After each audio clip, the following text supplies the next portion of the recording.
Hello दोस्तों, स्वागत है आपका मेरे यूट्यूब चैनल परीक्षा प्लान में। तो कैसे हैं आप लोग? आई होप अच्छे होंगे। तो जैसा कि आप लोगों को पता है कि साइंस की प्रीवियस ईयर के क्वेश्चन मैं सॉल्व करवा रही हूं। तो ये लास्ट वीडियो है।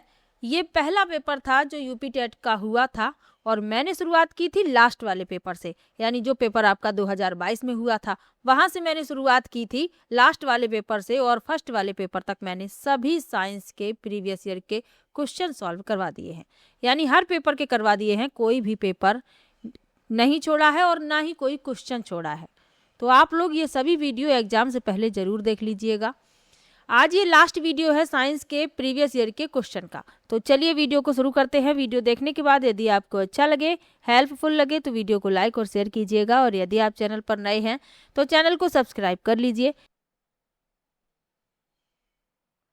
हिंदी की प्रीवियस ईयर के सभी क्वेश्चन मैं पढ़ा चुकी हूँ, जूनियर प्राइमरी दोनों के। आप लोगों को जानकारी है ही कि हिंदी आपका कंपलसरी है प्रथम भाषा के रूप में, तो आपको हिंदी अच्छे से तैयार कर लेनी है।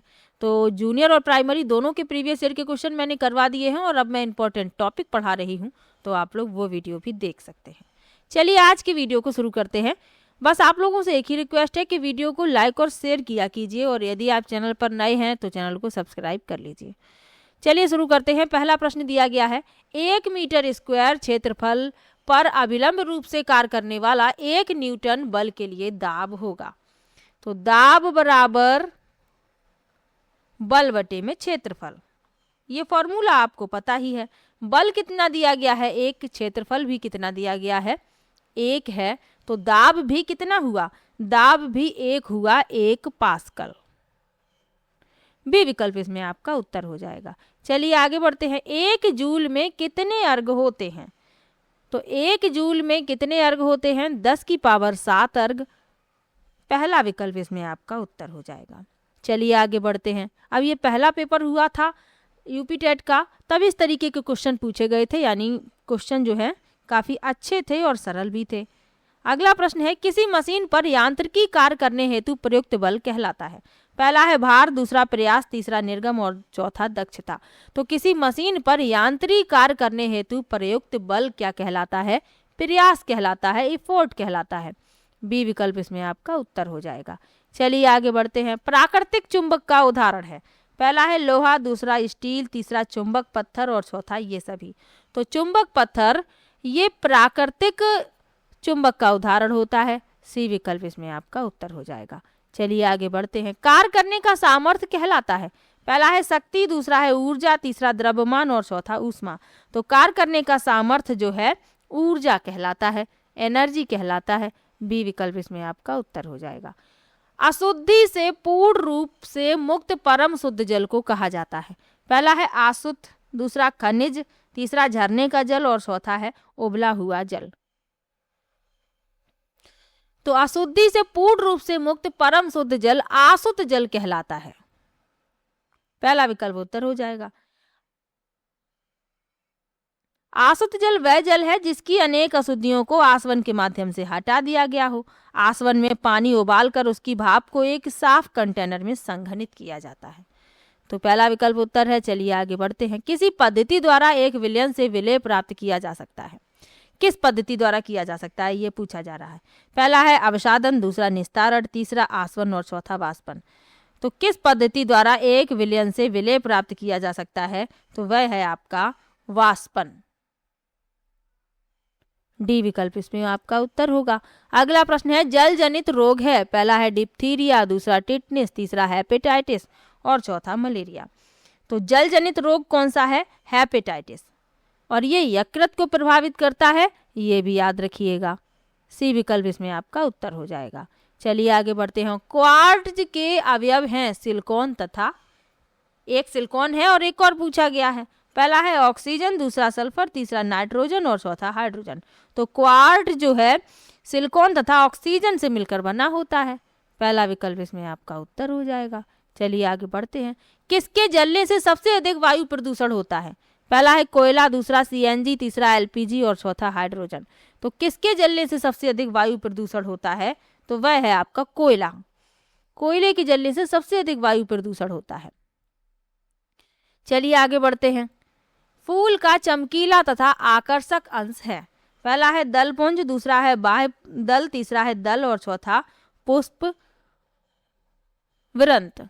तो जो पेटल्स होते हैं यानी दल होता है ये सबसे चमकीला तथा आकर्षक अंश होता है और कीट उसकी ओर आकर्षित होते हैं जिससे किसी दूसरे पुष्प का परागकण उसके वर्तिकाग्र तक पहुंचता है। तो इसमें आपका सी विकल्प उत्तर हो जाएगा। चलिए आगे बढ़ते हैं। कालरा रोग होता है, पहला है बैक्टीरिया द्वारा, दूसरा है वायरस द्वारा, तीसरा है कीटों द्वारा और चौथा है टॉक्सिन द्वारा।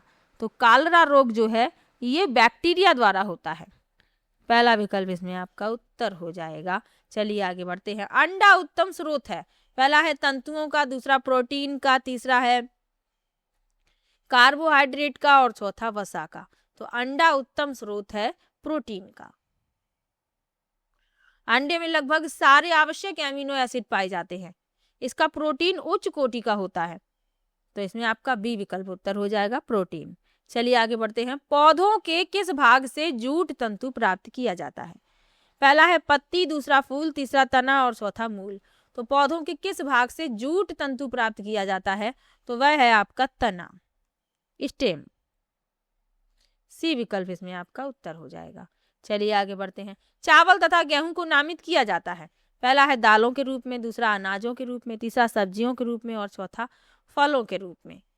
तो चावल तथा गेहूं को नामित किया जाता है अनाजों के रूप में, ये अनाज होते हैं। बी विकल्प इसमें आपका उत्तर हो जाएगा।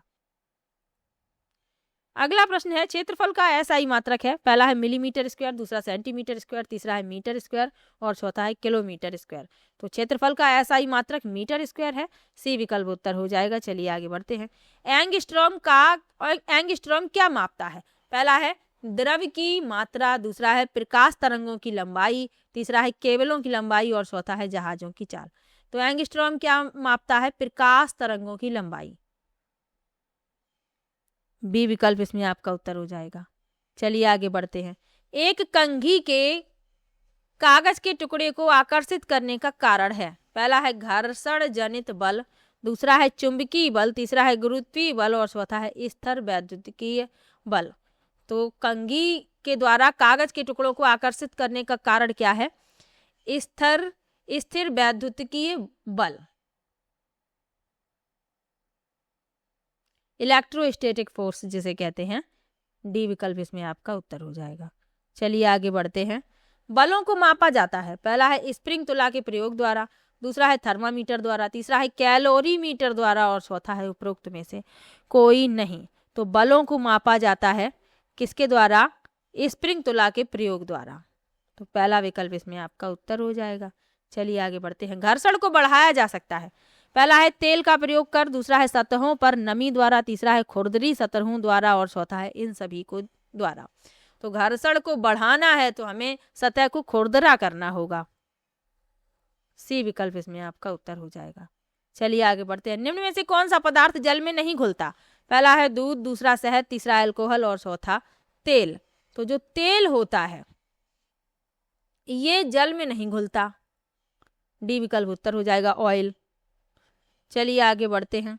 निम्न में से व्युत्क्रमी परिवर्तन कौन सा नहीं है? पहला है जल से भाप, दूसरा है लोहे का पिघलना, तीसरा है केरोसिन का जलना और चौथा है भाप का संघनन। तो केरोसिन का जलना एक रासायनिक प्रक्रिया है और यह व्युत्क्रमी परिवर्तन नहीं है।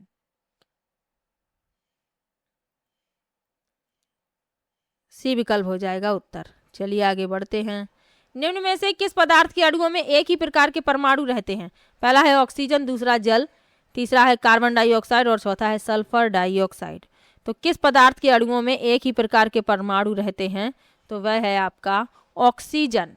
पहला विकल्प आपका उत्तर हो जाएगा। चलिए आगे बढ़ते हैं। निम्न में से कौन सा सूत्र ओजोन का गुण दर्शाता है? पहला है O2, दूसरा है O3, तीसरा है H2O2 और चौथा है इनमें से कोई नहीं। तो कौन सा सूत्र ओजोन का गुण दर्शा रहा है? तो O3। बी विकल्प इसमें आपका उत्तर है। निम्न में से कौन सी मिश्र धातु है? पहला है लोहा, दूसरा सोना, तीसरा स्टेनलेस स्टील और चौथा तांबा। तो स्टेनलेस स्टील जो है क्रोमियम और निकेल का मिश्रण है, तो यही है मिश्र धातु।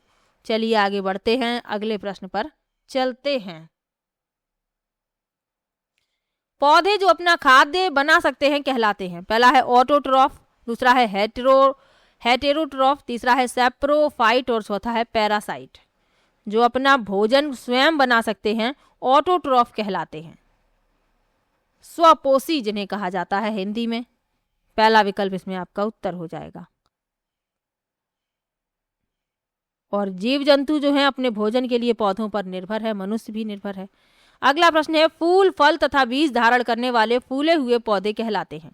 पहला है क्रिप्टोगेम्स, दूसरा है फर्न, तीसरा है जिम्नोस्पर्म और चौथा है एंजियोस्पर्म।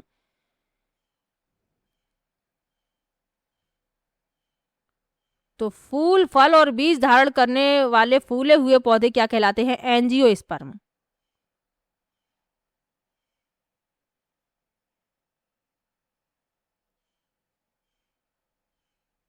डी विकल्प इसमें उत्तर हो जाएगा। क्रिप्टोगेम्स क्या होते हैं? तो ये पुष्प विहीन पौधे हैं और जिम्नोस्पर्म में नग्न बीज पाए जाते हैं। तो ये साथ में और याद रखिए। निम्न में से द्विबीजपत्री कौन है? पहला है घास, दूसरा आम, तीसरा मकई और चौथा ये सभी। तो इसमें जो आम है ये द्विबीजपत्री है, यानी कि इसके बीज के दो भाग होते हैं। आम का बीज आप लोगों ने देखा होगा, तो इसके दो भाग होते हैं।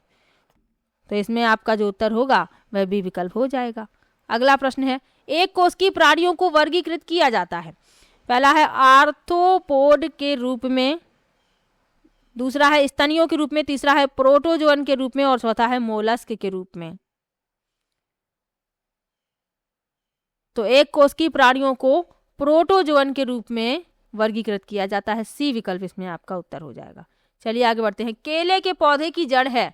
पहला है आरोही मूल, दूसरा है अवस्तंभ मूल, तीसरा है श्वसन मूल और चौथा है अपस्थानिक मूल। तो केले के पौधे की जड़ अपस्थानिक मूल का उदाहरण है। डी विकल्प इसमें आपका उत्तर हो जाएगा। तो ये पेपर था 2011 वाला और इसके साथ ही आज साइंस के सभी प्रीवियस ईयर के क्वेश्चन कंप्लीट होते हैं। 2022 वाले पेपर से शुरुआत की थी, 2011 तक जितने भी पेपर हुए सभी के प्रीवियस ईयर के क्वेश्चन मैंने सॉल्व करवा दिए। कोई भी प्रश्न नहीं छोड़ा, कोई भी पेपर नहीं छोड़ा। तो आप लोगों को वीडियो कैसा लगा कमेंट बॉक्स में जरूर बताइए। किसी भी प्रश्न में आपको डाउट हो आप कमेंट बॉक्स में जरूर लिखिए और एग्जाम से पहले ये सभी वीडियो एक बार जरूर देख लीजिए। चलिए मिलते हैं नेक्स्ट वीडियो में, तब तक के लिए बाय बाय।